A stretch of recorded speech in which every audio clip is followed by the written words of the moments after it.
Buenas noches, compañeros y compañeras, amigos y amigos, saludos fraternales para todos los que habéis venido esta noche y nos honréis con vuestra presencia. Gracias en mi nombre y también en nombre de la Organización de Izquierda Unida, siendo hoy el tercer encuentro en La Paz que celebramos. Y cómo no dar las gracias a don José Manuel Caballero Bonal, que cuando le propusimos que participara en esta edición de los encuentros en La Paz, no dudó en hacerlo a pesar de algunos achaques de salud, porque él siempre ha sido compañero de viaje de la izquierda y por eso es tan querido y admirado por todos los militantes de esta organización, que vemos en él un ejemplo a seguir hacia el camino de la utopía. También quiero agradecer a su mujer, Pepa Ramis, por su generosa actitud y por seguir compartiendo con este gran hombre más de 54 años a su lado, que como él dice, le gusta decir, para que no pierda el norte, y creo que Pepa hace también que tampoco pierda el sur. Es para mí un honor presentar a esta figura de la literatura, que no es fácil, y la verdad me da un poco de pudor estar sentada junto al Premio Cervantes 2013, acostumbrado como tiene que estar a tener buenos críticos a su lado. Pero bueno, esto es lo que hay. Si la semana pasada nos acompañó una joven feminista de 32 años, Toni Morillas, que tenía en su poder ya un gran extenso currículum, imaginaros qué currículum no puede tener Caballero Bonal. Pero no os preocupéis, que no voy a agobiaros, porque lo importante de hoy es que hable de su vida y de la obra. Un clic en internet y aparece de todo, toda la información amplia de su vida y de su obra. Así que no me voy a extender mucho. Deciros que, bueno, nació en Jerez en noviembre de 1926, y esto siempre se lo comento yo a mi madre, que ella es de octubre también del mismo año, solo que no se puede comparar el estado físico de una y de otro, que para mi madre lo querría yo, tener como tiene él. Y como él dice, tiene denominación de origen, como el buen vino de Jerez. Recuerdo que en el homenaje que con motivo del 80 cumpleaños de su aniversario se hizo un congreso en el 2006 en la Fundación Caballero Bonal en Jerez, y de allí recuerdo también que se venía comentando a Pepa, recuerdo que pusieron unas películas con fotografías de su vida, y sí que recuerdo mucho era la foto de la boda, que Pepa era una belleza, pero una belleza, no os podéis imaginar qué mujer tan guapa, sigue siéndolo con la edad que tiene, pero impactante, ¿no? Vestida de novia, de blanco, como una modelo. Bueno, pues en ese congreso Caballero Bonal comentó lo siguiente. Dice: el permanecer en la brecha te rejuvenece. El que no se queda callado, el que iguala el pensamiento con la vida, tiene ya mucho ganado para rejuvenecer. Han pasado cerca de 8 años desde entonces y es rigurosamente cierta aquella afirmación, pues como vemos, podemos comprobar, sigue siendo un joven de 87 años, ¿no? Actualmente comparte su vida entre Madrid y Sanlúcar. Que haya elegido esta zona para vivir aquí es algo de lo que los sanluqueños debemos de sentirnos orgullosos.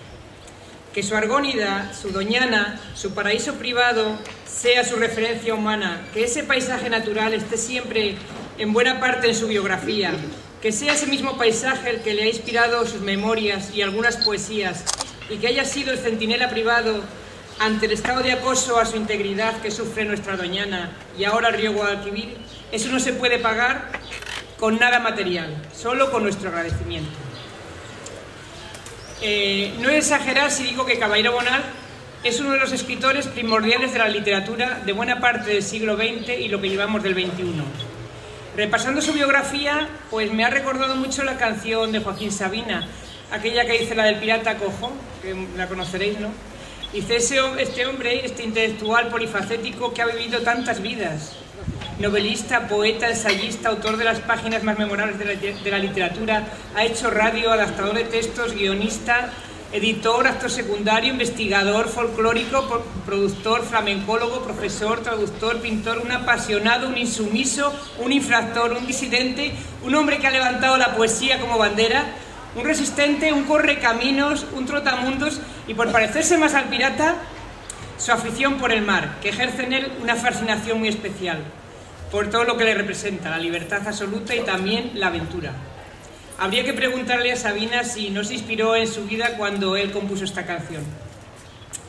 Si no me equivoco, estoy sentada al lado de un escritor que ha editado entre poemarios y antologías más de 30 volúmenes, 5 obras narrativas, 3 memorias, 3 adaptaciones de teatro clásico, no menos de 20 obras más de carácter diverso y un sinfín de colaboraciones con revistas y grupos literarios. No relato todas porque, os digo, entramos hoy con un quiz en internet y lo vemos todo. Tampoco resulta fácil enumerar la cantidad de premios y reconocimientos recibidos a su longeva y prolífica carrera en las letras. Desde el Premio de Poesía de Platero 1950, pasando por el Nacional de Poesía hasta llegar al Cervantes, otorgado el pasado año, la lista es desorbitada también. Él dice que más que a una generación, lo que le gusta decir es que pertenece al grupo de los 50.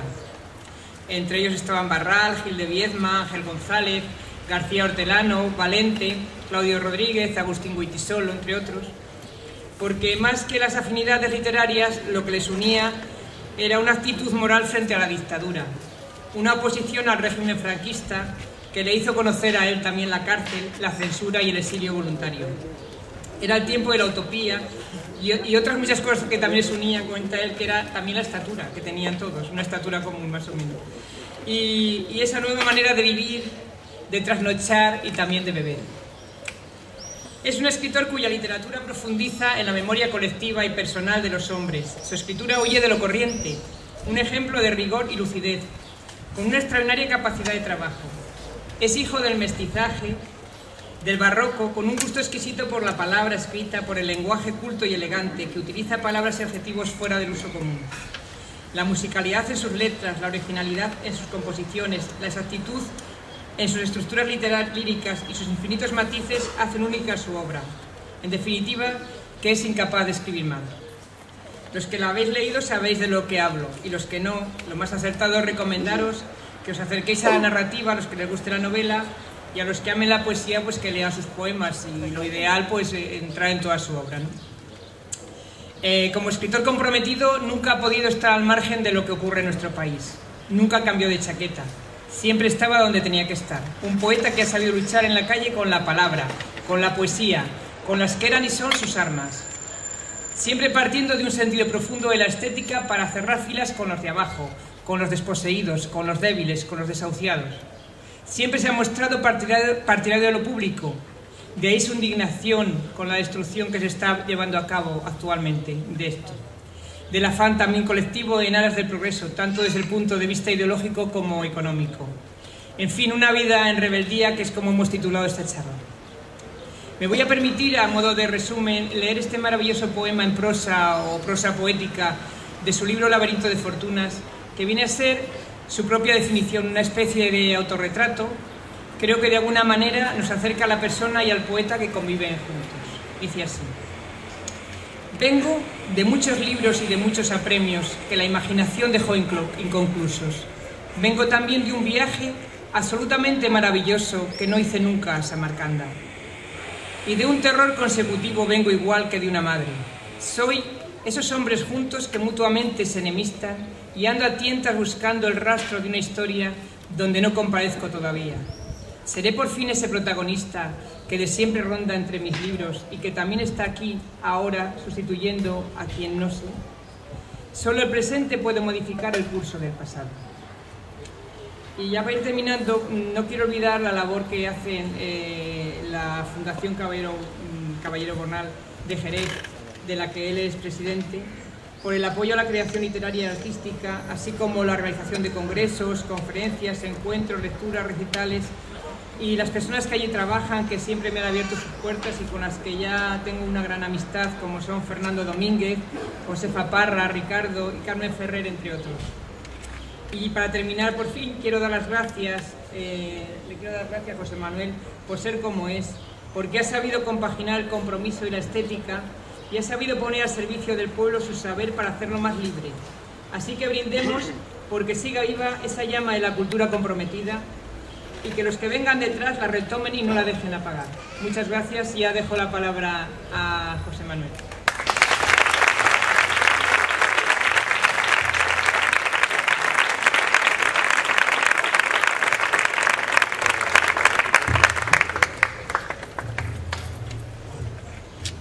Buenas tardes. Muchas gracias a Ifigenia por esas palabras tan cariñosas y esa semblanza tan completa de mi obra y de mi vida.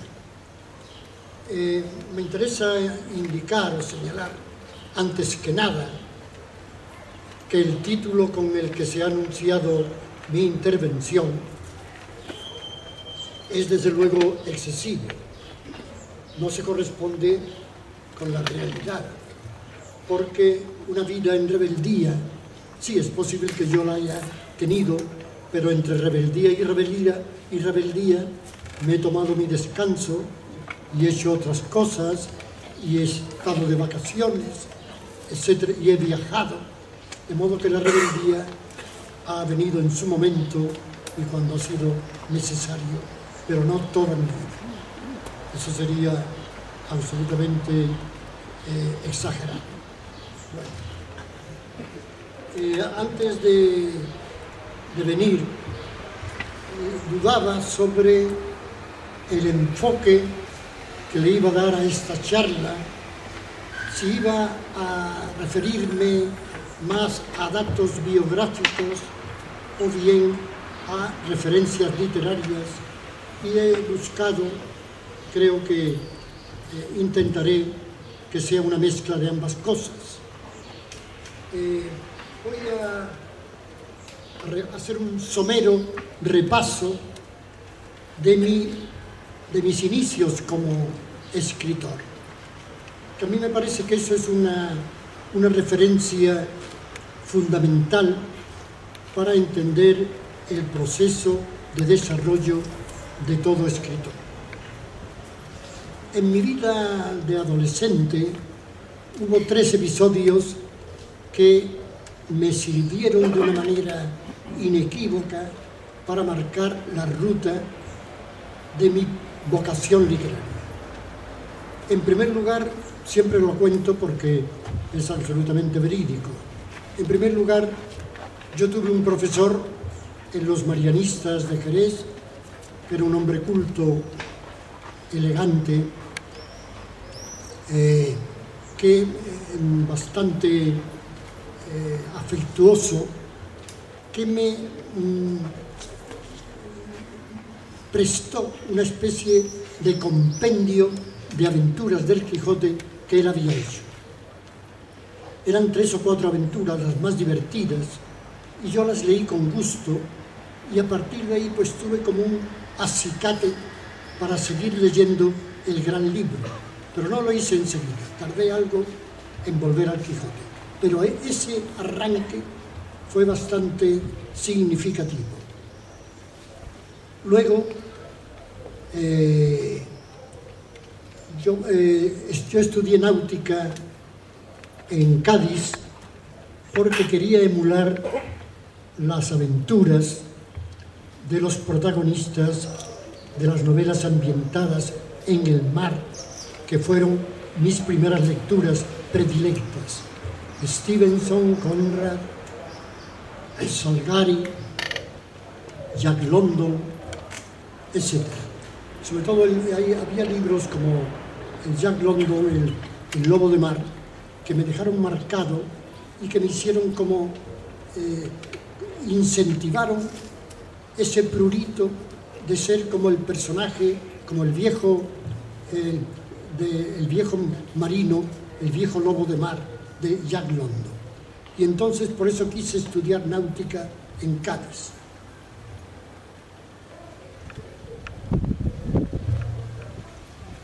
Luego, como todos los adolescentes de la guerra, de la posguerra, estuve enfermo del pecho, tuve que reposar, y cuando me recuperé, en parte, pues pensé que no estaba yo muy predispuesto para muchas navegaciones con la escasa salud que me quedó. De modo que renuncié a los estudios de náutica y me fui a Sevilla a estudiar filosofía y letra. Fue una forma de equivocarme de otra manera. Bien, Entonces, durante esta enfermedad, había en Jerez un viejo bibliófilo, un viejo republicano, que había conseguido salvar de la quema una estimable biblioteca, y hizo lo que no suelen hacer los bibliófilos, que son muy avaros de sus tesoros bibliográficos y no prestan un libro. Pero a mí me dejó dos libros esenciales: la antología de la poesía española de Gerardo Diego y la segunda antología de Juan Ramón Jiménez. Entonces yo descubrí ahí un mundo inédito, un mundo que me emocionaba de una manera peculiar, que me abría una puerta por la que yo me asomaba y veía una realidad distinta, un mundo desconocido. Y a partir de ahí empecé a pensar que podía yo también imitar de alguna forma a estos poetas. De modo que empecé a escribir también de una forma intermitente, y sobre todo con una incertidumbre de la que todavía no me he curado. Pero hay otro episodio que tuvo algo que ver también con mi vocación, que es en la pequeña biblioteca familiar de mi casa, donde yo todavía vivía, encontré una biografía de Espronceda, una biografía escrita por un historiador de la literatura ya olvidado, Narciso Alonso Cortés, de Valladolid, que era profesor y académico. Y yo leí esta biografía y no me sorprendió o no me produjo ninguna emoción especial la poesía de Espronceda, pero sí su vida. Era un hombre que había muerto con 33 años y había hecho de todo. Había creado una sociedad secreta, había sido perseguido por su exacerbado republicanismo, padeció cárceles, exilios, vivió en Lisboa, en Londres, exiliado, volvió a España con una partida de guerrilleros, luchó en las barricadas de la Revolución en París, etcétera, etcétera. Y por si todo esto fuera poco, Espronceda se escapó con la mujer de otro, de la que tuvo una hija, Teresa, que dio pábulo para lo que es para mí el mejor poema de Espronceda, el Canto a Teresa, famoso. Y entonces yo quise emular, quise imitar a Espronceda, pero como no podía hacerlo en tantas y tan maravillosas hazañas, pues elegí las dos que tenía más a mano, que era escribir poesía y llevar una vida licenciosa. Esto con medio adolescente suponía pues llegar tarde a casa y eso. Bueno, pero el caso es que esta necesidad, este atractivo que me producía Espronceda como hombre de acción, unido a su poesía y a lo que yo había leído de Juan Ramón Jiménez y de los poetas del 27, poco a poco me hicieron, como digo, ir canalizando una especial predilección por una poesía de tipo meditativo, introvertido, una poesía que se alejaba de la poesía de florituras, de la poesía más comúnmente conocida como andaluza, sino una poesía de meditación, una poesía entre filosófica y de ahondamiento en la realidad. Entonces escribí mi primer libro, que era Las Adivinaciones, que apareció en el año 52.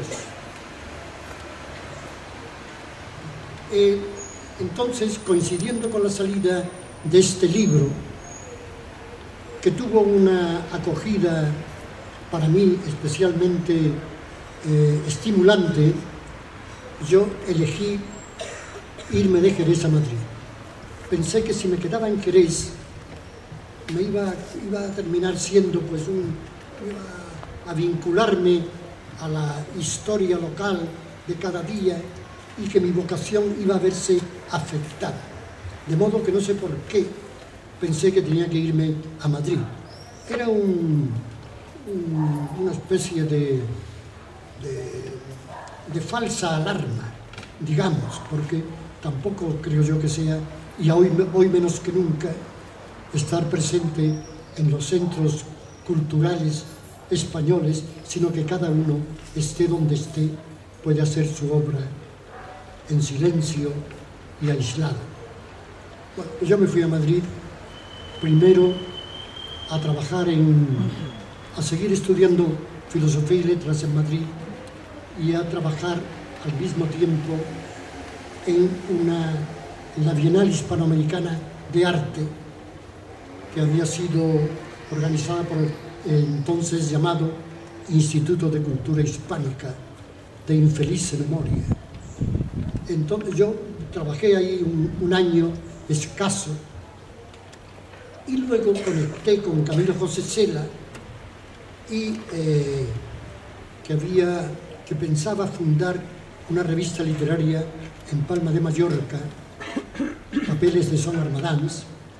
Yo me hice amigo de Cela y Cela me ofreció ser vicedirector o subdirector de esta revista, cosa que acepté encantado y que realmente fue una etapa productiva, porque pienso que logré canalizar en la revista toda la literatura del exilio, la nueva literatura que se estaba haciendo en España, mis compañeros de generación, todo lo nuevo que iba surgiendo tuvo una acogida especial en esta revista.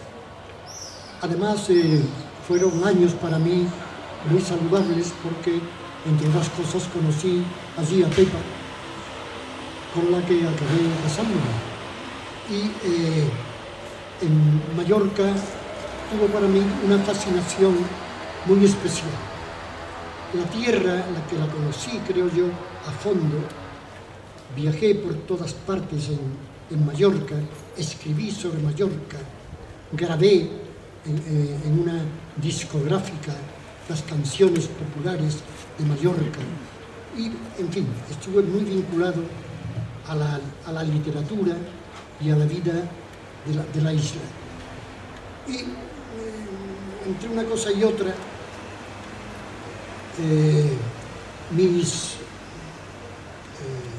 mi economía no andaba muy allá, que digamos. El hecho de trabajar de subdirector en una revista, de haberme casado, no me permitía muchos dispendios. Entonces tuve oportunidad de ir a Colombia. Y por eso precisamente anticipé mi matrimonio, me casé para irme a Colombia ya casado, porque me ofrecieron dar clases de literatura española en la Universidad Nacional. Estuve 3 cursos en Colombia que fueron fundamentales para mi experiencia personal y para el desarrollo de mi personalidad.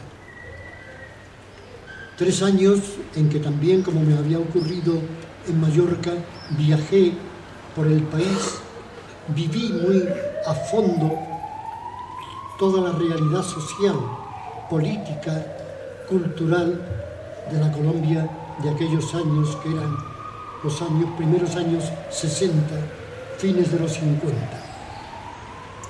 Y estando en Colombia se me empezó a recrudecer, por así decirlo, los recuerdos que yo tenía de Jerez, del mundo del vino de Jerez, de la vendimia y del proceso social y económico del vino.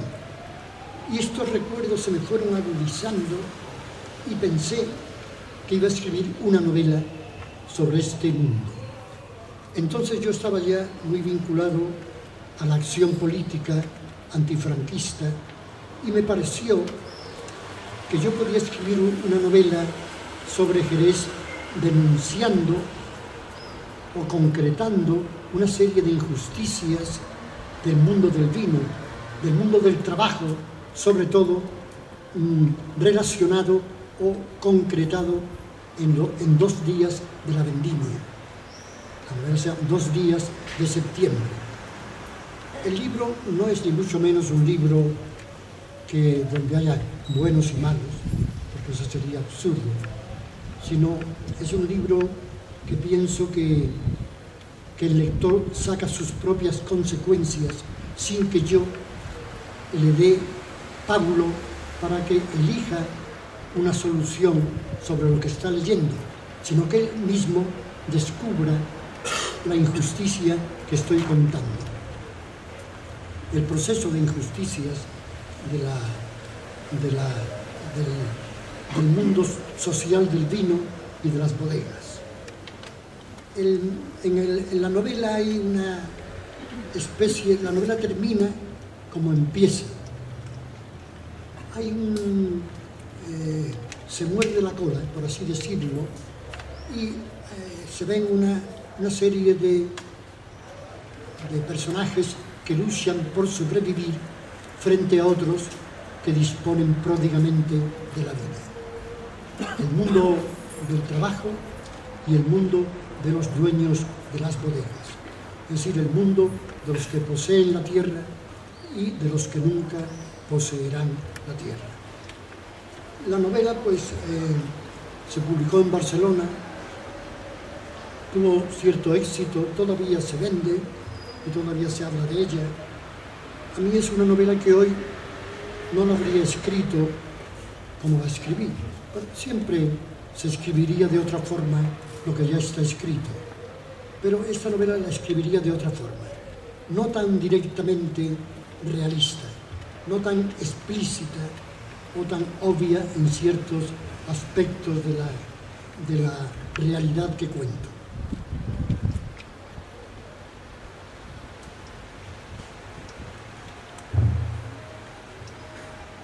Pero en todo caso esta novela fue mi tributo, mi ofrenda a un movimiento literario que se desarrolló en España a partir de mediados de los años 50, que fue el del realismo social, el social realismo, es decir, el intento de canalizar a través de la literatura lo que no aparecía en los medios de comunicación habituales.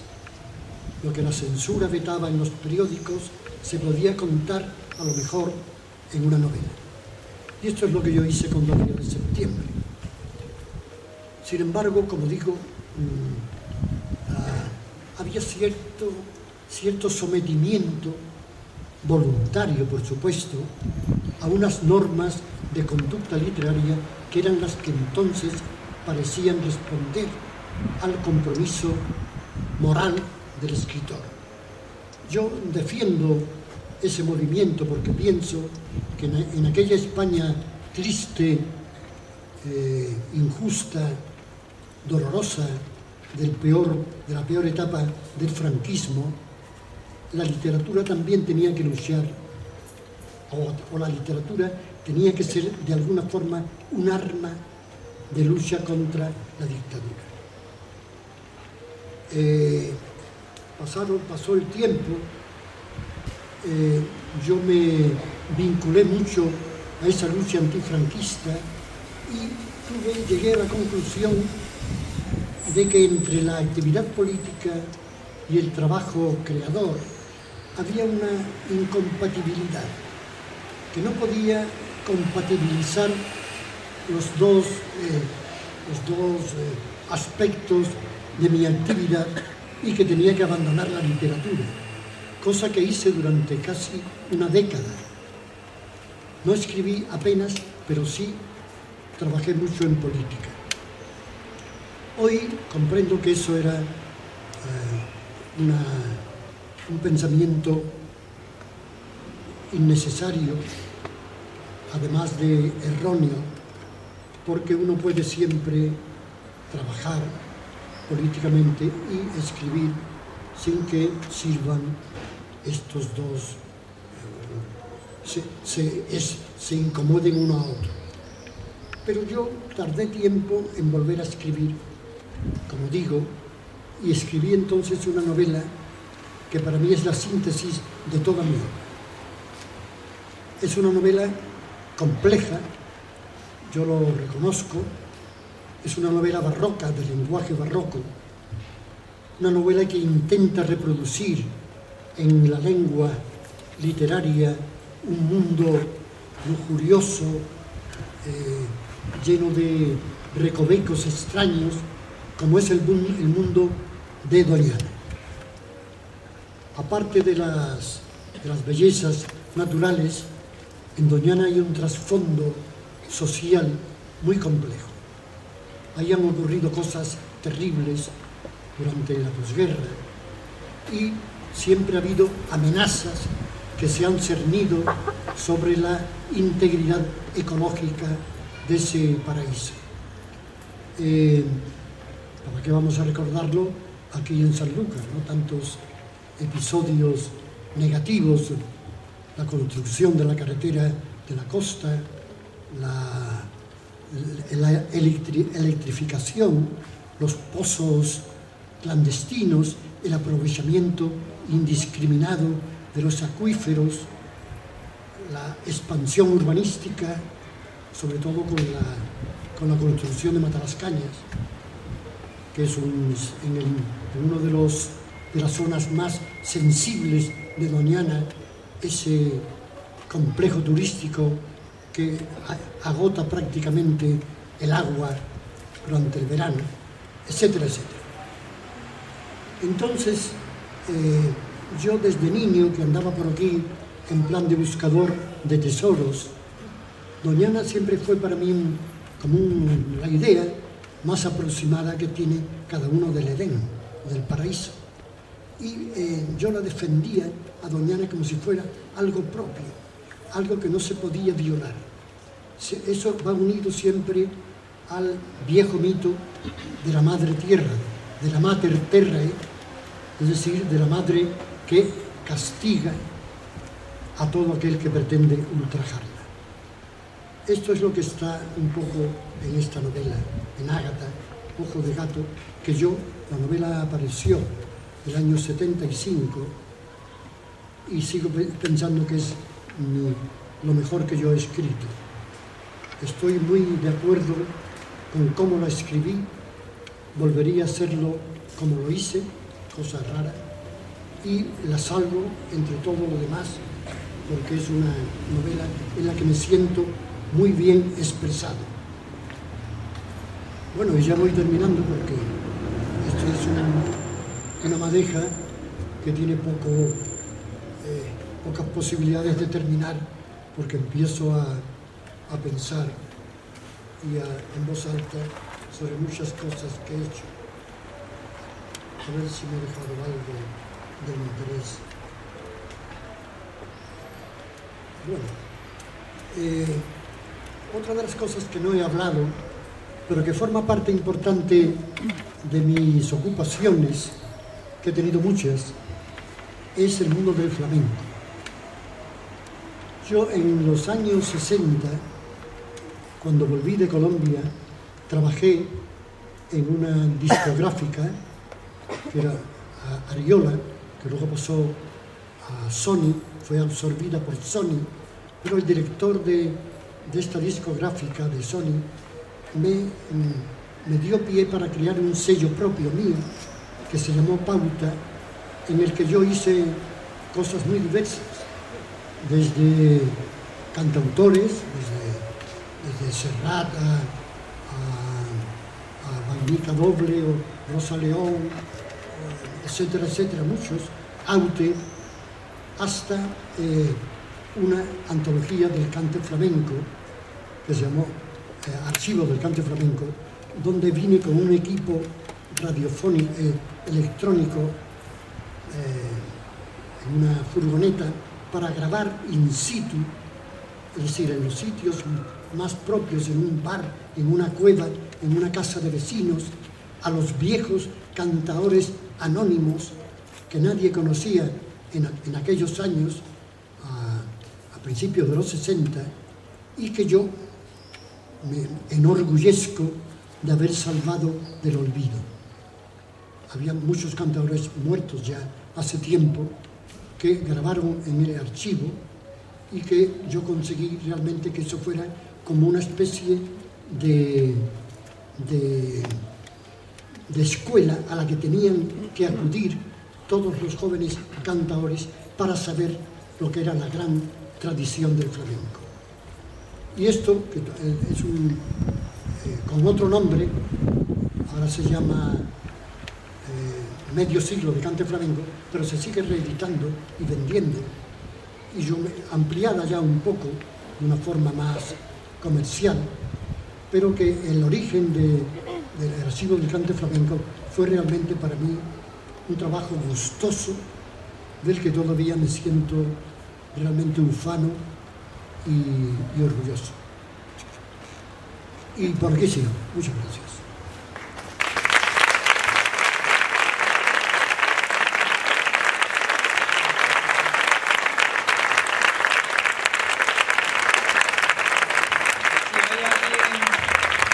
Hacer alguna pregunta que está dispuesto a contestar, que no sea muy complicada. Parece que no hay nadie. Yo tengo, bueno, si no hay pregunta a nadie, por darle un poquito así de gracia, que siempre me ha chocado mucho en uno de sus libros, ¿no?, en el que habla de su familia de los acostados. Siempre me ha hecho mucha gracia la historia que cuenta en el libro, y me gustaría que la contara un poquillo para la gente que no la conozca. Bueno, sí. Es curioso porque esta historia fue el principio de mis memorias. Cuando yo quise escribir las memorias, pensé primeramente en que esta historia familiar tenía cierto interés y que podía dar pie para no una novela, pero sí una narración divertida. En la familia Bonal yo conocí a 5, mi abuelo, un tío y una tía, mi primo, otra tía, que se acostaron a los 40 años, no más, a los 40 años, que abandonaron todo y que tampoco eran enfermos imaginarios, sino que eligieron la cama como lugar estable, más propio para vivir. Entonces, en mi casa se hablaba de los acostados, en esos términos, pero no con desprecio, con preocupación, se hablaba de una manera bastante normal. Decía, pues tu tío, que como tú sabes está acostado, pues no sé qué, decía mi madre. Mi madre no se acostó, afortunadamente. Luego, yo he tenido tentaciones de acostarme, pero Pepa no me deja. Entonces, como digo, en las memorias hay un capítulo dedicado a los acostados, a los Bonal, eran todos Bonal de primer apellido, y que yo recuerdo algunos, por ejemplo, mi abuelo, de ahí me debe venir un ramalazo de esta rebeldía que se ha puesto en el título de mi intervención, porque mi abuelo se levantaba los jueves, que no teníamos clase por la tarde, y nos llevaba a comer dulces a una confitería de Jerez, todos los dulces que quisiéramos. Solo se levantaba ese día, y luego de comer dulces nos hacía, nos dejaba hacer o nos impulsaba a hacer todo lo que teníamos prohibido, meternos en los charcos, trepar a los árboles, andar por barandales peligrosos, todo esto. Y entonces, claro, llegábamos a casa en una situación bastante, mi hermano y yo, bastante defectuosa. Y mi madre prohibió esas salidas y ya mi abuelo no volvió a levantarse. otra tía que tenía, mi tía Carola, esa se levantaba para ir a los estrenos de teatro. Y el tío Rafael, que tenía una bodega en Jerez importante, con un almacenado de viejas soleras magnífico, que se mal vendió, porque una vez acostado no se preocupó de nada más. Abandonó la bodega, era químico farmacéutico, abandonó la farmacia, todo. Y la familia, toda la familia, pues tuvieron que sacar a flote la casa como podían, vendiendo las últimas propiedades, porque los acostados ya, como estaban acostados, no ingresaban dinero. Bueno, esas son las cosas. Otra pregunta que le quiero hacer, porque el otro día, hablando con Julio Neira, sé que ha escrito su biografía, pues comentó él, hablando también de Machado, cuando se intentó hacer un homenaje en los años 66, me parece que fue en Baeza, un homenaje a Machado pacífico y tranquilo, y terminó como Rosario de la Aurora, y creo que usted iba también en el homenaje, ¿no? Sí. ¿Qué pasó? Bueno, aquello fue un disparate de la censura franquista. Era un homenaje a Machado, pacífico, como dice muy bien, y era para leer poemas en un monumento que se iba a inaugurar, que ya estaba hecho y todo, y se iba a inaugurar el monumento y se iba a congregar gente para leer poesía y homenajear al gran poeta muerto en el destierro, como fue Antonio Machado. Entonces la policía franquista prohibió el acto, fueron fuerzas de otros lugares a Baeza para impedir que la gente llegara al sitio. Hubo persecuciones, cargas de la policía, y fue un disparate que apareció en toda la prensa europea de aquellos años, porque realmente no se entiende mucho cómo es posible que la escasez de inteligencia de un gobierno sea capaz de impedir un homenaje como ese, que no tenía nada que ver con Era político, pero en segundo término. Era político a pesar del homenaje, ¿no? Que quería ser literario sobre todo, y para homenajear a un hombre bueno, a un poeta cuyo comportamiento civil era un ejemplo para todos. Sí. Quería preguntarle, ya que es hombre de gran experiencia y ha vivido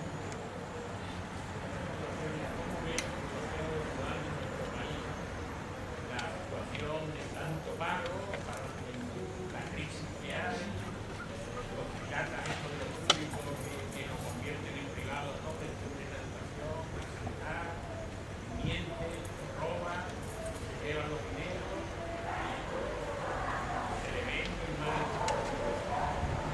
Bueno, usted...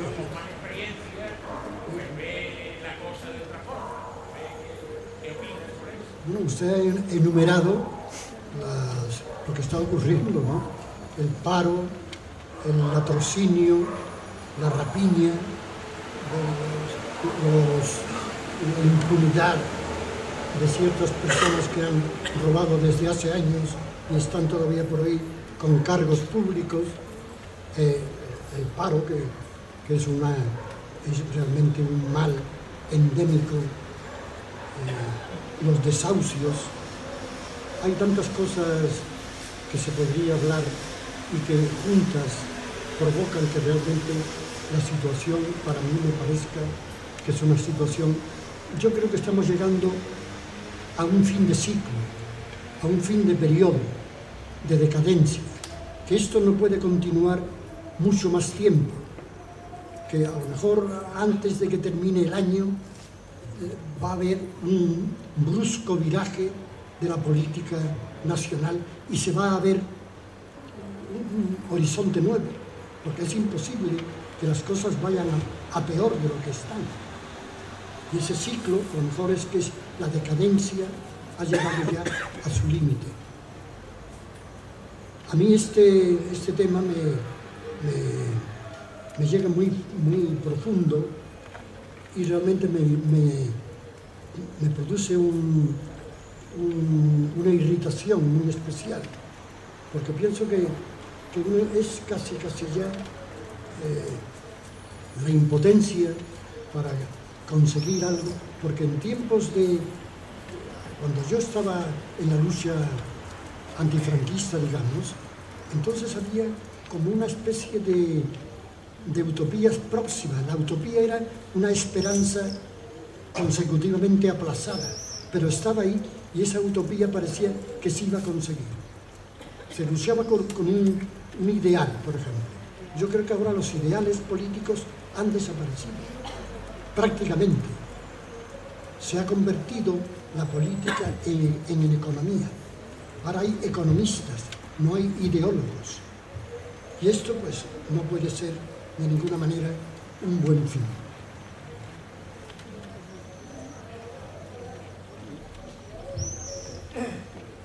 Cuenta Raúl del Pozo, precisamente protagonista de nuestro encuentro de que hallándose una cena en el Hotel Ritz, Madrid, en la ciudad, una pequeña cena de los comensales, pensó de que Raúl se había estado con el poder. Entonces Raúl necesita más. Y ese comensal es el de los Caballeros.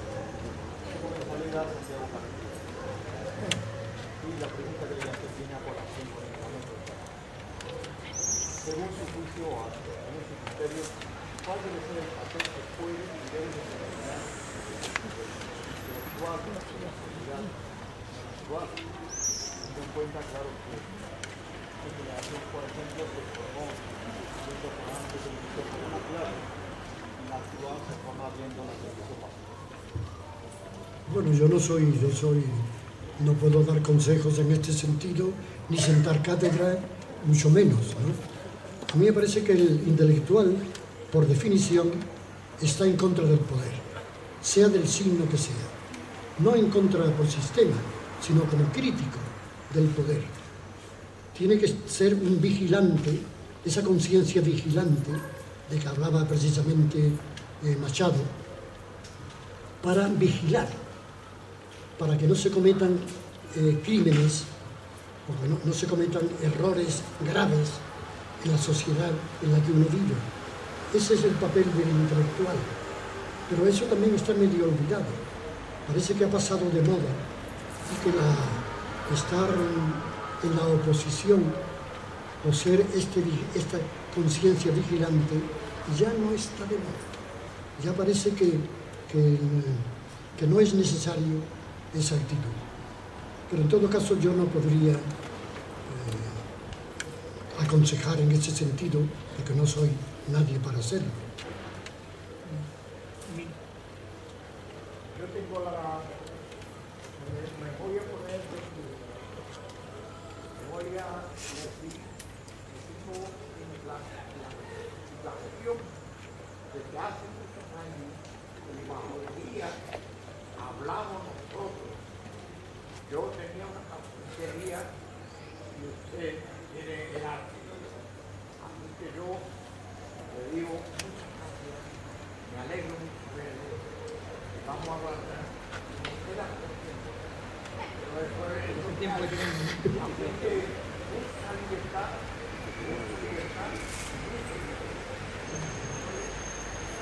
Muchas gracias.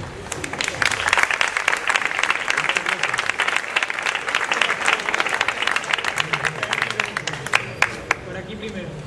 Ya vamos a cortar porque me he cansado ya. ¿Hacemos la última o no? Venga, la última pregunta. Es que... ¿Quién es? Es que han pedido por aquí. Ya cortamos ahí. Hombre, yo lo haría con gusto, pero no tengo libros.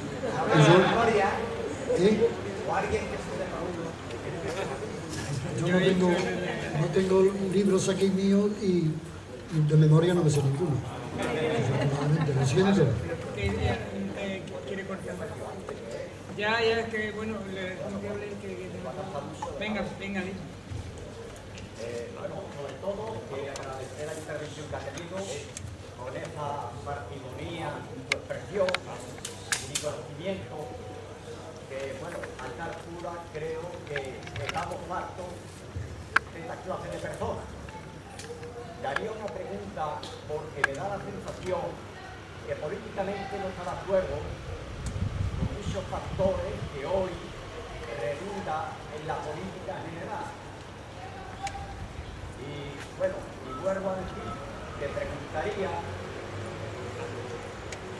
que creo que pueda tener una cierta experiencia de una forma de entender lo que era el concepto de la política dentro de la finalidad anarquista, pero en el mejor término de la interpretación y la educación de semejante filosofía, porque parece que hoy no se da crédito a tal pensamiento que para mi concepto tiene un arraigo muy importante literalmente y emocionalmente.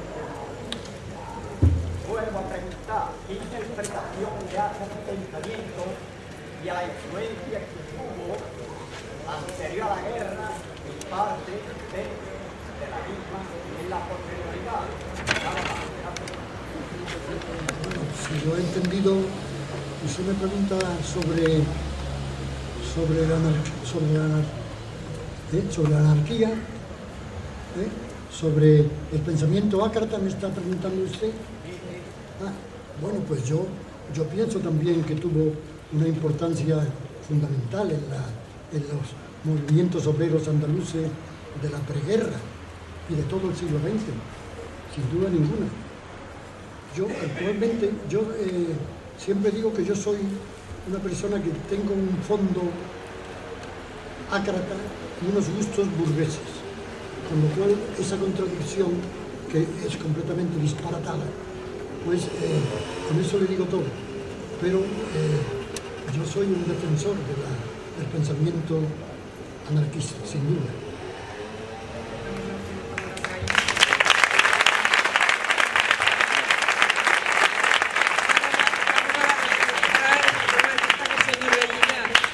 Hace un rato pedía la palabra. Sí, José Manuel, gracias por tu presencia aquí. Venga, los dos últimos ya, y ya se acabó, ¿vale? Solamente mencionando a Machado, ¿qué opina de la propuesta de la vuelta de Machado a Andalucía?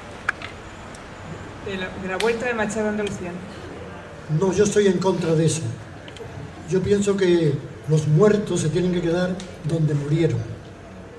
Como Juan Ramón Jiménez tenía que quedarse en Puerto Rico, que es donde murió, donde él quiso vivir y donde no quiso volver a España. Antonio Machado murió en Coyur, en el exilio, huyendo con su madre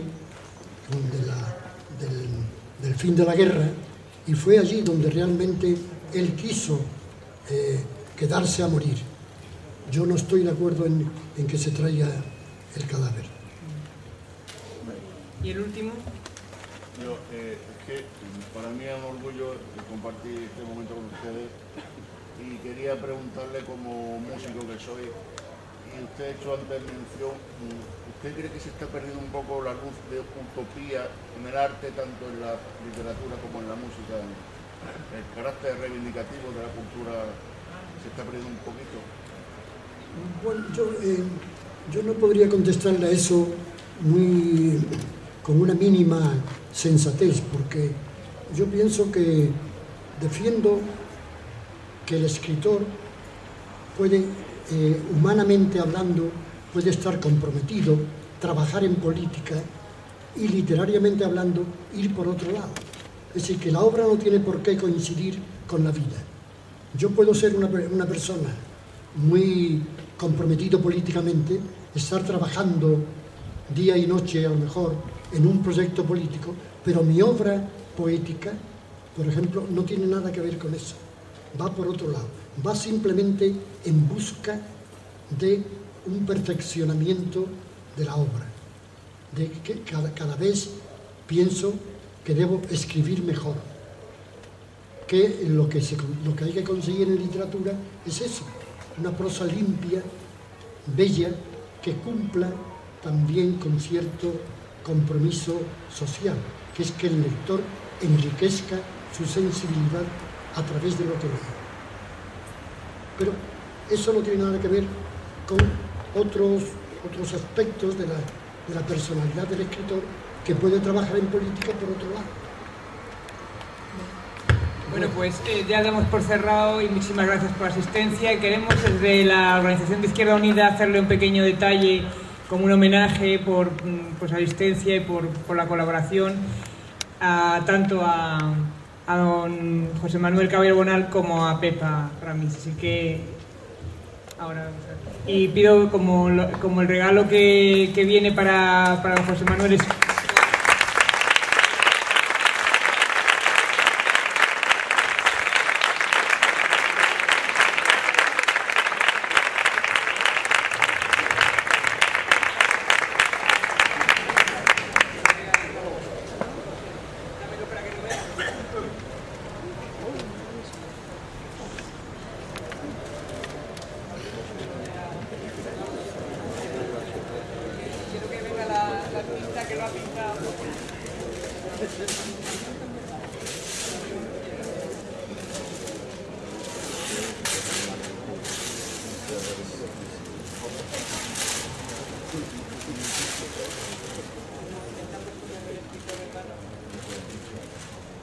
Únicamente soy mi libertad. Ahora viene Asunción, está por aquí Asunción. Asunción ha venido. Vente para acá.